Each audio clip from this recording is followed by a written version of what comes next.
Perjumpaan dengan Allah di Gunung Sinai. 3 bulan sesudah bangsa Israel meninggalkan negeri Mesir, mereka sampai di padang gurun Sinai dan mendirikan kemah menghadap gunung itu. Musa mulai mendaki gunung itu untuk menghadap Tuhan, sementara Tuhan memanggilnya dari gunung itu dan berkata, "Inilah yang harus engkau katakan kepada orang-orang Israel. Kamu telah melihat apa yang telah aku lakukan terhadap orang Mesir, dan bahwa aku telah membawa kamu kepadaku. Sekarang jika kamu taat kepada perkataanku dan memelihara perjanjianku, kamu akan menjadi milikku di antara bangsa-bangsa, meskipun seluruh dunia adalah milikku. Kamu akan menjadi bagiku kerajaan imam dan bangsa yang kudus." Allah menawarkan sebuah perjanjian kepada bangsa Israel. Perjanjian adalah permufakatan. Jika bangsa Israel taat kepada Tuhan, Ia akan memperhatikan mereka dan membawa mereka ke tanah Kanaan. Musa mengumpulkan para pemimpin Israel dan memberitahukan apa yang diperintahkan Tuhan kepada mereka. Seketika bangsa itu menjawab dan berkata, "Kami akan melakukan segala sesuatu yang telah dikatakan Tuhan." Ketika Musa menceritakan kepada Tuhan apa yang telah dikatakan oleh orang Israel, Allah berkata kepada Musa, "Pada hari ketiga Tuhan akan turun ke atas gunung Sinai di depan mata seluruh bangsa. Buatlah pembatas di depan orang Israel dan peringatkan mereka, hati-hatilah jangan sampai mendekati gunung atau menyentuh kaki gunung, karena barang siapa menyentuh gunung pasti mati. Ketika mendengar bunyi terompet, mereka boleh mendaki gunung." Pada pagi hari ketiga, guruh dan petir terjadi di gunung dan awan tebal menyelubunginya. Terdengar bunyi terompet yang sangat keras. Semua orang di dalam perkemahan gemetar ketakutan. Musa membawa umat keluar dari perkemahan untuk bertemu dengan Allah, dan mereka berdiri di kaki gunung itu. Gunung Sinai ditutupi awan, karena Tuhan telah turun ke atasnya dalam bentuk api, dan asap mengepul seolah-olah dari sebuah tempat pembakaran. Gunung berguncang hebat dan bunyi terompet makin lama makin keras. Musa berbicara dan Allah menjawabnya. Ketika Tuhan turun di atas puncak gunung Sinai, Ia memanggil Musa dan Musa mendaki gunung itu. Kemudian Allah menjelaskan, "Akulah Tuhan Allahmu yang membawa engkau keluar dari tanah Mesir, dari tempat perbudakan." Tuhan melanjutkan, "Jangan ada padamu Allah lain selain Aku.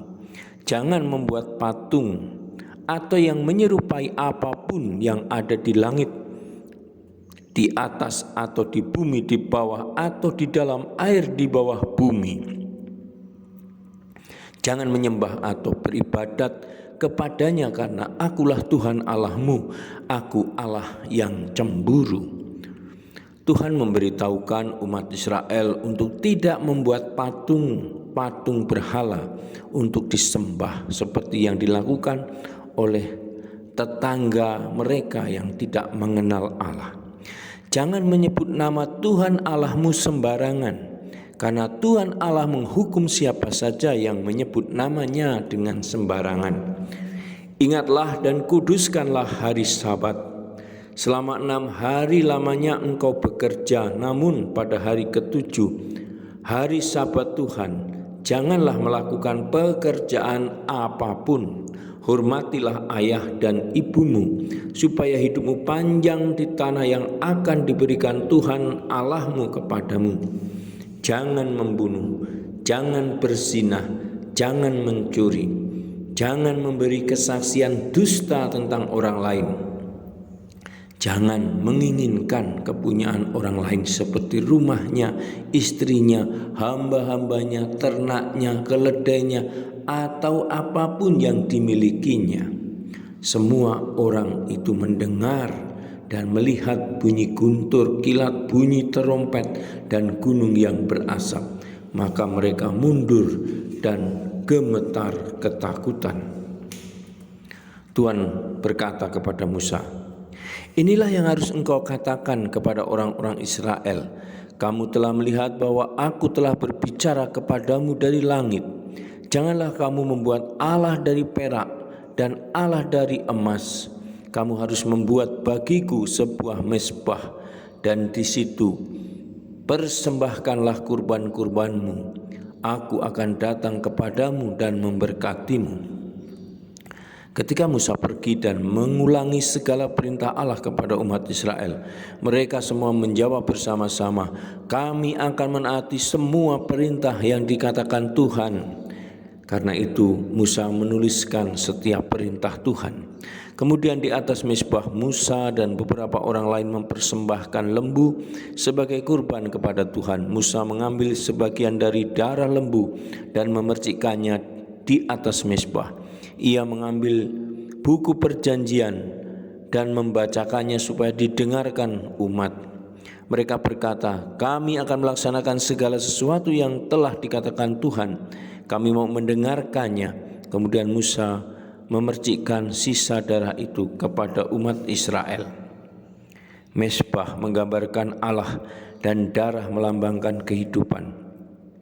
Maka pemercikan darah pada mezbah dan kepada umat menunjukkan bahwa hidup yang sama telah mempersatukan Allah dengan umatnya.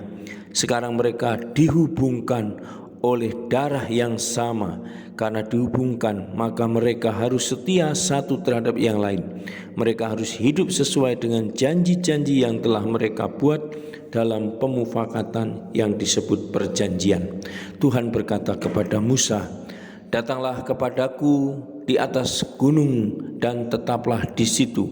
Aku akan memberikan kepadamu loh batu dengan hukum dan perintah-perintah yang telah kutuliskan untuk diajarkan."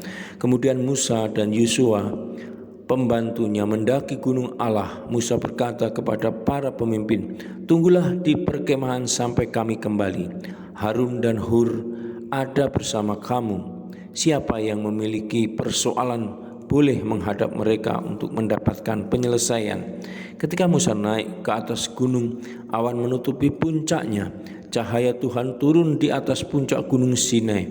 Menurut penglihatan orang Israel, penampakan Tuhan di puncak gunung menyerupai api yang bernyala. Kemudian Musa mendaki dan memasuki awan. Ia berada di gunung itu selama 40 hari 40 malam. Ketika Tuhan selesai berbicara kepada Musa di gunung Sinai, ia memberi mereka 2 loh batu yang berisi perjanjian. Saudara dan sahabatku, demikian Hefernand mengisahkan kembali perjumpaan dengan Allah di gunung Sinai. Kitab Keluaran bab 19 sampai dengan 24 semoga menginspirasi hidup kita untuk senantiasa setia dalam mencintai Allah dan sesama. Salam Tuhan mencintai kita semua dengan hati yang berkobar.